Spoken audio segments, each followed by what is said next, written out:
Are you exhausted from running towards a horizon that only moves further away with every step you take? That feeling, it's a quiet, deep exhaustion that settles not in your muscles, but in your very soul. It is the weariness that comes from a lifetime of being told to strive, to push, to chase, and to conquer. The world has taught you to be a hunter, constantly in pursuit of the next goal, the next relationship, the next feeling of peace, believing that happiness is a prize to be won at the end of a long and difficult race. You have made the lists. You have set the intentions. You have worked harder than anyone knows. You have tried to force the universe to yield to your will, to bend to your desires. And yet, you find yourself here, in this quiet moment, with a familiar ache of emptiness, a silent question echoing in the spaces between your heartbeats. Why does the peace you seek feel more distant than ever? This feeling is not a sign of your failure. It is not a punishment. It is a sacred signal, a whisper from a part of you that remembers a different way. It is the soul's final protest against a method that was never meant for it, a signal that you are ready to learn a truth that has been patiently waiting for you all along. In this space, together, we are going to explore a principle so profound, so ancient, and so contrary to our modern instincts that it has been called one of the most dangerous and guarded secrets of the old world. We will not be learning a new technique to strive harder or a new method to chase more efficiently. Instead, we will be unlearning the chase itself. We are going to talk about what I will call the reverse law, a timeless truth connected to the ancient wisdom of Thoth, the scribe of the universe. This is the understanding that everything you truly desire, the love, the clarity, the abundance, the purpose, is not something you must run after. It is something that must be allowed to find you. This is the art of becoming a magnet, not a hunter. It is the deep, transformative shift from forcing and controlling to allowing and receiving. We will explore why this knowledge was considered hidden, not because it was locked away by some secret society, but because its profound simplicity is a threat to the part of us that believes our worth is measured by our struggle. If this whisper of a different way resonates within you, if you feel a flicker of recognition in your soul, I invite you to acknowledge it. Let the comments below be a sanctuary, a place where we can speak of these quiet truths without judgment. Share a moment when you felt this exhaustion, or a time you felt the universe gently guide you when you finally stopped pushing. Your story is an important note in this collective song of remembrance. And if you feel called to continue this journey with us, to explore the other forgotten truths stored here in this vault, then subscribe and join this circle. We are not here to accumulate followers. We are here to gather souls who are ready to remember together, to create a space where the quiet language of the inner world can be spoken and heard. This is a place for the part of you that is tired of the noise and is ready for the stillness where true power resides. There is a fundamental principle, a line of wisdom that echoes through the ages, attributed to the great scribe the ancient Egyptians called Thoth, and whom the Greeks later knew as Hermes Trismegistus. The teaching found within the Emerald Tablets states, "As above, so below, as below, so above." Many have heard these words, but few have sat with their true, transformative meaning in the context of their own lives. We are taught to interpret this as a grand, impersonal cosmic law, that the patterns of the stars are reflected on Earth, that the macrocosm and microcosm are mirrors. But its most powerful and personal application has been overlooked. The world teaches you to operate from the outside in.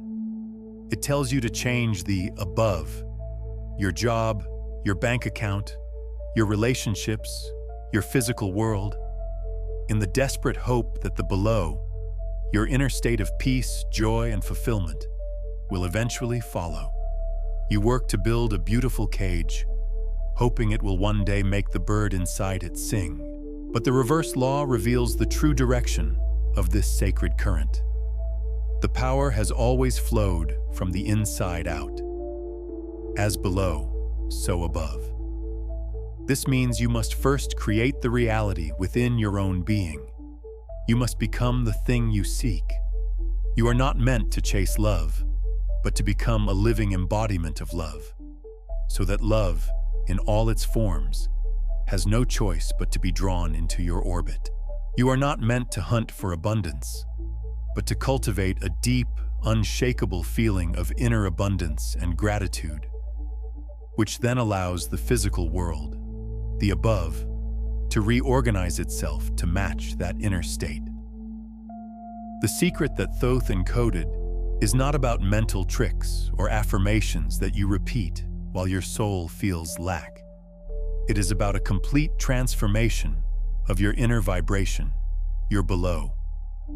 It is about tending to your inner garden so profoundly that the universe cannot help but bring the sun and the rain. This is not passive wishing. It is the highest form of creation. It is the work of aligning your soul, your inner world, so completely with the frequency of your desire that the distinction between seeker and sought dissolves entirely. So, let us now walk deeper into this silence together. Let us begin to gently unravel the knots of striving that have kept you bound. We will explore the mechanics of this forgotten law, not as a theory to be studied from a distance, but as a living reality to be remembered within your own heart and soul. We will look at why the simple act of stopping, of truly letting go, is the most powerful action you can ever take. Let's begin with the foundation of all your striving, the illusion of control. You believe that with enough effort, enough planning, enough worrying, you can steer the ship of your life exactly where you want it to go. This belief is not your fault. It is the primary lesson taught by the world you live in. It tells you to grip the wheel tighter, especially when the waters get rough. But I want you to consider a different truth. Your tight grip is the very thing creating the storm. Think of a time you tried to force a conversation with someone. You had a script in your mind, an outcome you needed to achieve. The more you pushed, the more the other person pulled away, the more awkward the silence became. The energy of force creates an equal and opposite energy of resistance.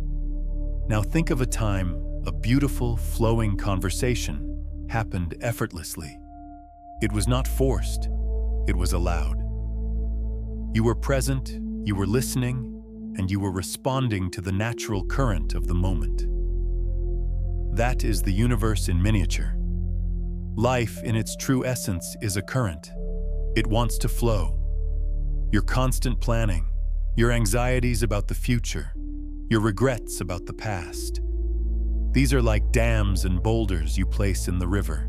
You think you are directing the water, but you are only creating pressure, turbulence, and stagnation. The dangerous secret of Thoth is that true power is not in damming the river. It is in learning to navigate its current. It is in the profound realization that you are not separate from the river. You are a part of it. Surrendering control does not mean you will be swept away by chaos. It means you will finally be carried by the current of purpose that has been trying to guide you all along. The need for control is born from fear. The fear that if you let go, everything will fall apart. But what if the opposite is true? What if, by letting go, everything finally begins to fall into place? This leads us to the heart of the matter. The profound difference between the action of doing and the vibration of being. The world has made you an expert in doing. You have a long list of accomplishments, tasks, and efforts that prove your worth. But the universe does not respond to your actions as much as it responds to the vibration from which you act. This is the essence of as below, so above. Your inner state, your below, is a broadcast. It is a frequency.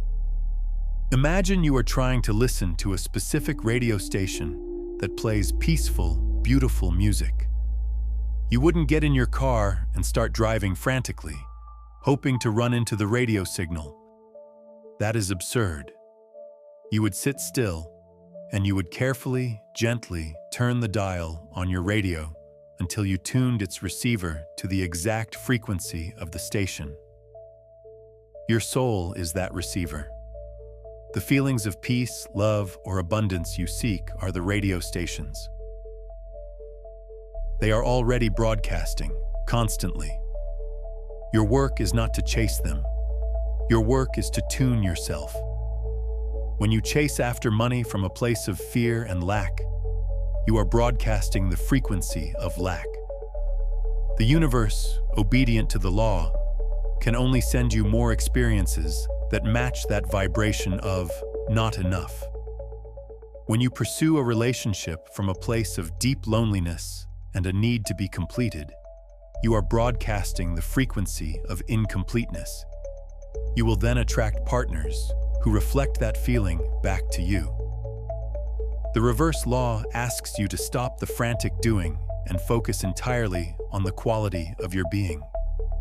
What does the person who has what you desire feel like? Not what do they do, but what is their inner state? The person who is truly abundant feels gratitude and ease, so they give freely. The person who is truly loved feels whole and complete on their own, so they give love without demanding it in return.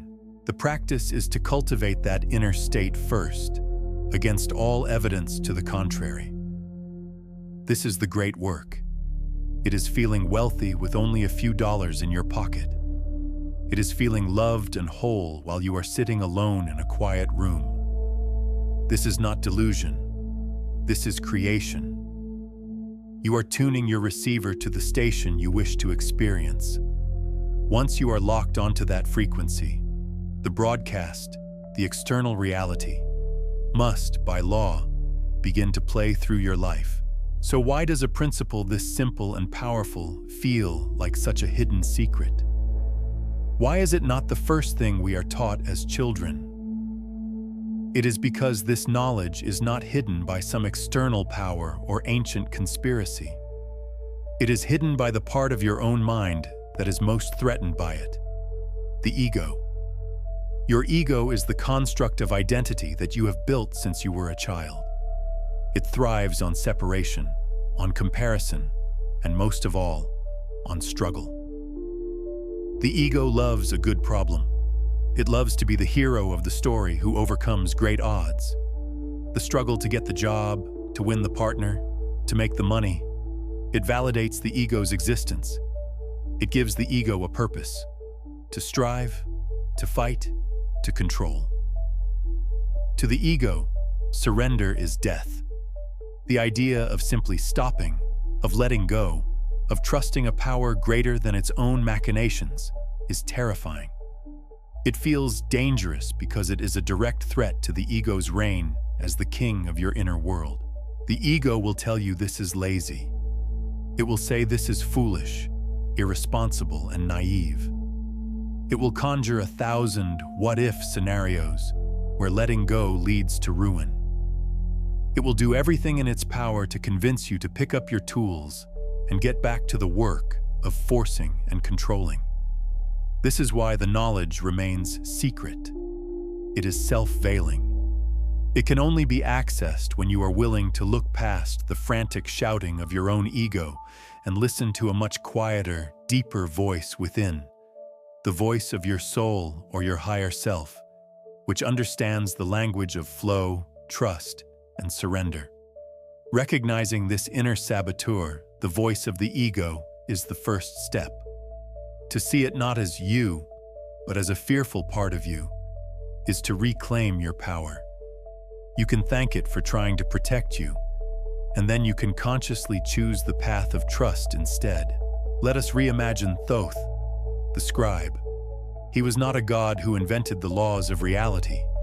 He was a divine observer, a consciousness so clear that he could perceive the fundamental mechanics of existence and write them down for others to understand. Think of him as the ultimate bookkeeper of the cosmos. He simply records what is. The reverse law is one such fundamental principle, as impersonal and as reliable as gravity. It does not judge you, it simply operates. Every moment of your life, you are making an entry in your own personal ledger. This entry is not written in words. It is written in the ink of your feeling state, your vibration, your being. When you walk through your day feeling anxious, stressed, and convinced that the world is a hard and difficult place, you are making an entry in your ledger that says anxiety, stress, difficulty. The universe, as the perfect and impartial administrator of Thoth's laws, reads your entry and says, as requested. It then orchestrates events, people, and circumstances to deliver to you a perfect reflection of that entry. When you, through conscious practice, begin to make a different entry, when you find a way to feel gratitude even when things are difficult, to feel peace in the midst of uncertainty, to feel whole even when you are alone, you are writing a new entry in the ledger. The universe reads this new entry: gratitude, peace, wholeness, and it must, by law, deliver a reality that matches it. This is not about being happy all the time. It is not about suppressing negative emotions. It is about becoming a conscious scribe of your own reality. When you feel fear or anger, you acknowledge it. You honor it as a signal, but you do not let it be the final word you write in your ledger for the day. You consciously choose, again and again, to return to the state you wish to create from. You become the master of your own below, knowing that the above has no choice but to follow your lead. This brings us from the philosophical to the practical. How do you actually do this? How do you surrender in a world that screams at you to fight? The key is in the practice of what I call the sacred pause. Surrender is not a passive state of resignation. It is a conscious, active choice to release resistance. The sacred pause is the moment you learn to catch yourself in the act of striving. You feel that familiar tension building in your chest, the urge to check your phone again, to send that anxious email, to force a solution to a problem that is not yet ripe. In that exact moment, you stop. You consciously invoke the pause. You take one deep breath. In that breath, you are not doing nothing. You are doing the most important thing. You are withdrawing your energy from the problem. You are pulling your hands off the steering wheel. You are ceasing to feed the pattern of resistance. In that pause, you introduce a space, and in that space, a different possibility can be born. Instead of immediately reacting to a trigger, you pause. Instead of filling every moment with noise and distraction, you choose a moment of silence. Instead of worrying about how you will solve a problem, you pause and you hand it over. You can say internally, I do not know how to solve this, and I am no longer going to try to force it. I release it to the intelligence of the universe to handle. This is not giving up. This is a profound act of faith. It is the practical application of the reverse law. Every time you choose the pause over the push, you are retraining your nervous system. You are teaching your being on a cellular level that it is safe to let go. You are aligning yourself with the current of ease rather than fighting against it. The sacred pause is your entry point into the state of being. It is the doorway out of the prison of the ego and into the open field of infinite potential. And what happens when you begin to live this way? What is the result of putting down the weapons of striving and control? the world begins to come to you. The life that was always trying to find you finally has a clear path. This is when you begin to experience the phenomenon that people call synchronicity or meaningful coincidence. But it is not a coincidence.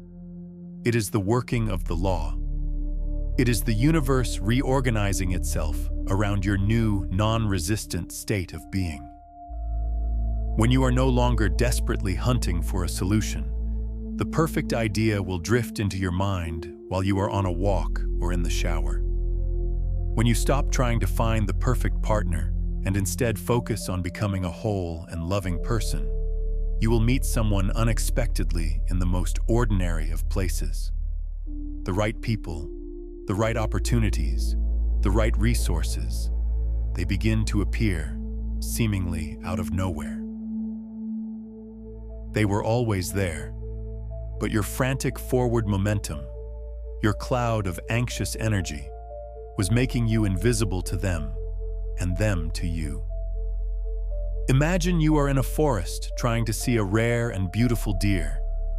If you crash through the trees, snapping twigs and shouting, every animal for miles will hide.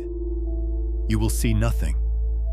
But if you go into the same forest and simply sit still, if you become quiet and blend into the environment, after a time, the life of the forest will emerge. The deer will step out of the trees. The birds will land near you. You did not chase them.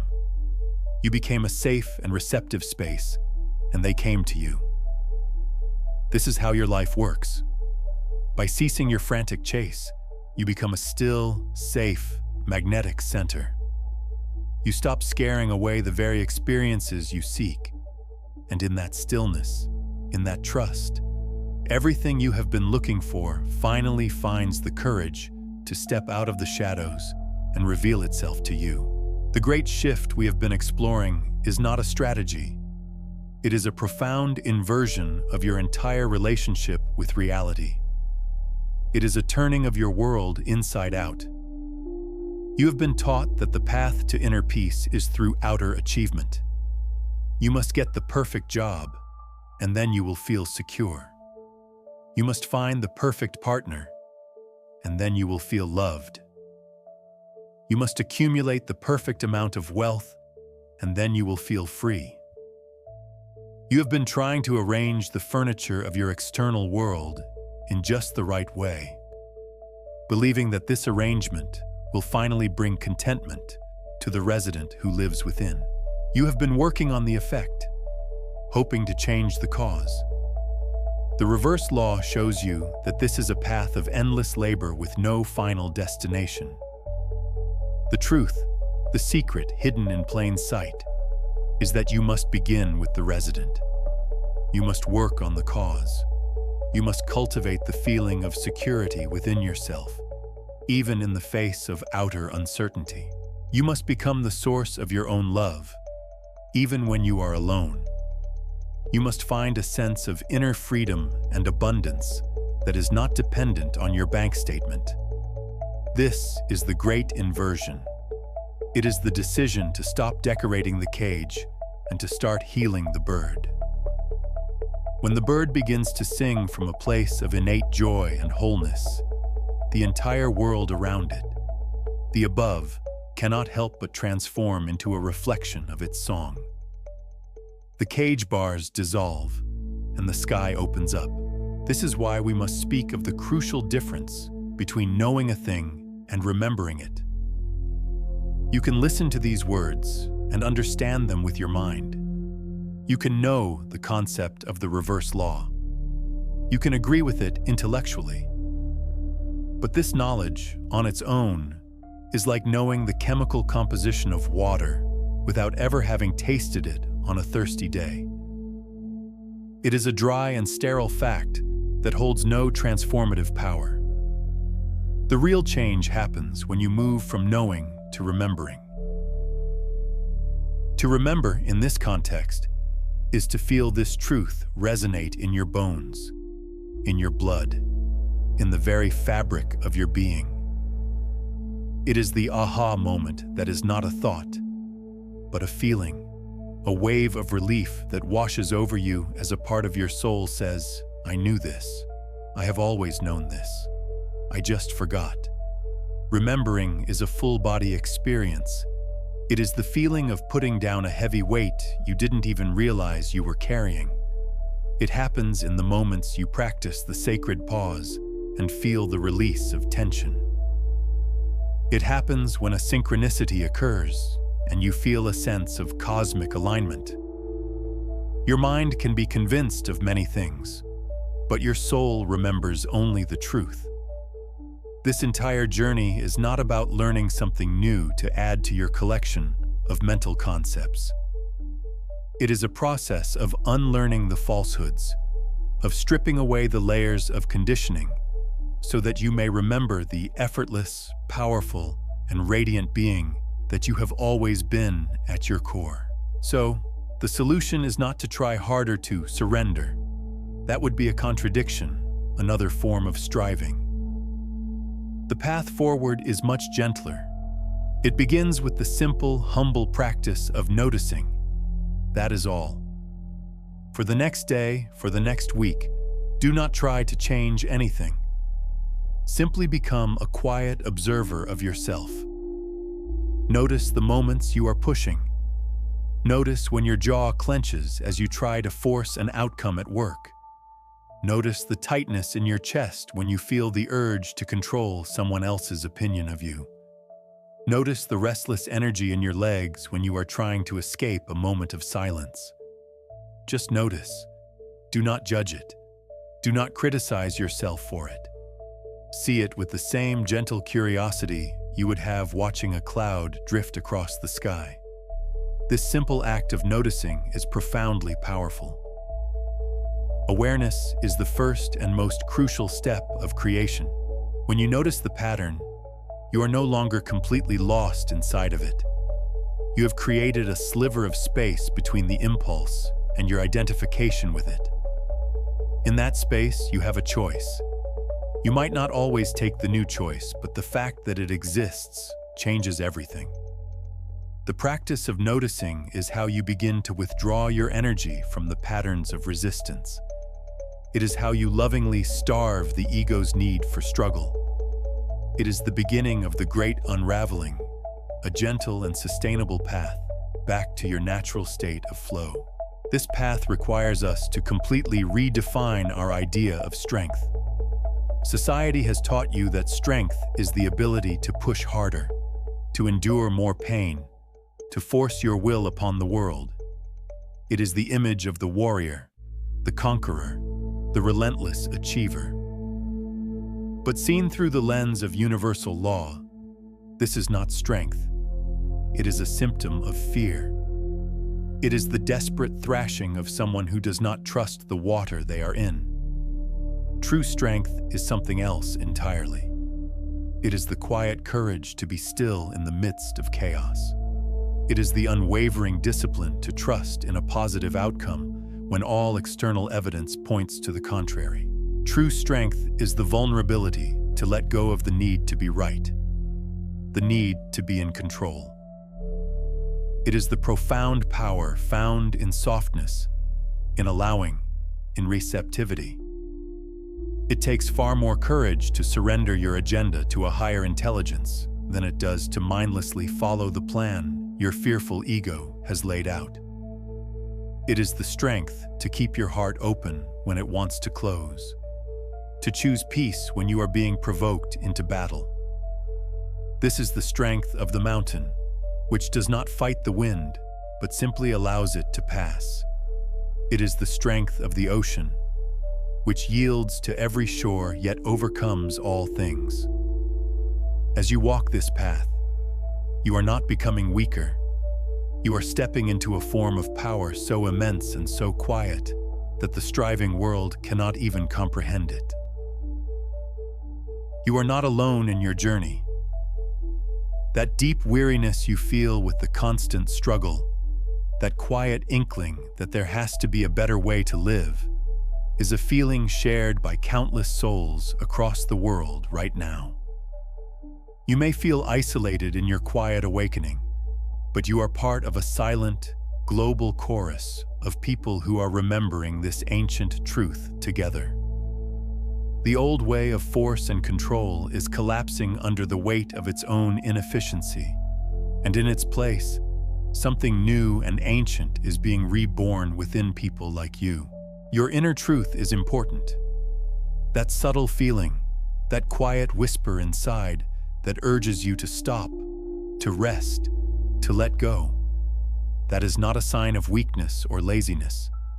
It is the voice of your deepest wisdom, your most authentic self. It is your soul's compass, and it has been trying to guide you home this whole time. The world may have taught you to ignore it, to drown it out with noise and busyness, but its gentle guidance is the most powerful and trustworthy force in your life. To honor that voice is to honor your own divinity, and know that this, right now, is a sacred part of your path. The exhaustion and the frustration you have felt were not mistakes. They were the necessary friction. They were the catalyst. Without the deep pain of striving, you would never seek the profound peace of surrender. The darkness you felt was what allowed your eyes to finally adjust and see the stars. This moment of questioning, this readiness to hear a new truth, is a pivotal and beautiful turning point. It is the beginning of your return to yourself. So I will leave you with this, a question to hold not in your mind, but in the quiet space of your heart. What if the life you have been so desperately searching for has been searching for you with equal desperation? And what if all it asks of you is to finally be still enough to be found?